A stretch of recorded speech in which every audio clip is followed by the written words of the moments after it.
गुंडा राज नहीं चलेगा, नहीं चलेगा, नहीं चलेगा। गुंडा राज नहीं चलेगा, नहीं चलेगा, नहीं चलेगा। गुंडा राज नहीं चलेगा, नहीं चलेगा, नहीं चलेगा। गुंडा राज नहीं चलेगा, नहीं चलेगा, नहीं चलेगा। काल जो मतदान दिवशी कराळे सरांवर हल्ला झाला ते चुकीचं झाला आहे, बरोबर आहे, कारण त्यांच्या बायकोला पण लागलंय आणि मूल्य पण लागलंय, बरोबर आहे। हल्ला होणं हे म्हणजे चुकतं यांचं, पण कराळे सर हे आपलं काम नाही, आपला हा धंदा नाही। तुम्ही चॅनलचं नाव ठेवलंय काय फोनेक्स का फिनेक्स काहीतरी फोनेक्स अकॅडमी, तर ते त्या चॅनलला आता नाव शोभत नाही, ते पहिलं होतं। तुम्ही रस्ता पकडला एक पण मध्येच रस्ता तुम्ही चेंज केलाय, आता फोनेक्स अकॅडमी ऐवजी तुतारी अकॅडमी नाव ठेवा, म्हणजे त्या चॅनलला अनेक शोभून दिसन।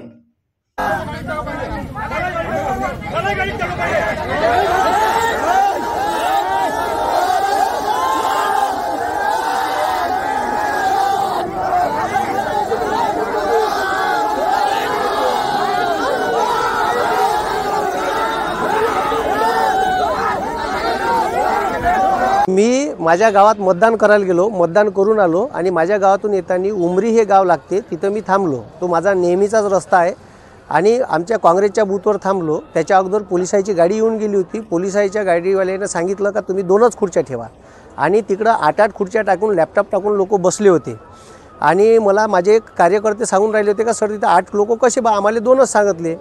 मग मी त्याचं ऐकलं, मग मी इचे PI कापडे साहेब यायला फोन केला तर ते येतो म्हणे आणि तिथं मला गावातल्या लोकांनी सांगितलं का ग्रामपंचायतचा कर्मचारी आशिष म्हणून तिथं बसला आहे, ठीक आहे, लॅपटॉप टाकून। ॲक्च्युली तो पक्षाचा बूथ असल्यामुळे तिथं बसता येत नाही।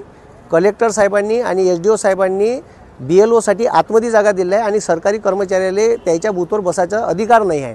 हे नसताना मी त्याला फक्त विचारायला जाऊ बा, मी काही एकही शब्द बोललो नाही, अर्ध्या रस्त्यात गेलो नाही, मेन रस्त्यावरच 2 बूथ एकासमोर एक असे लागले होते।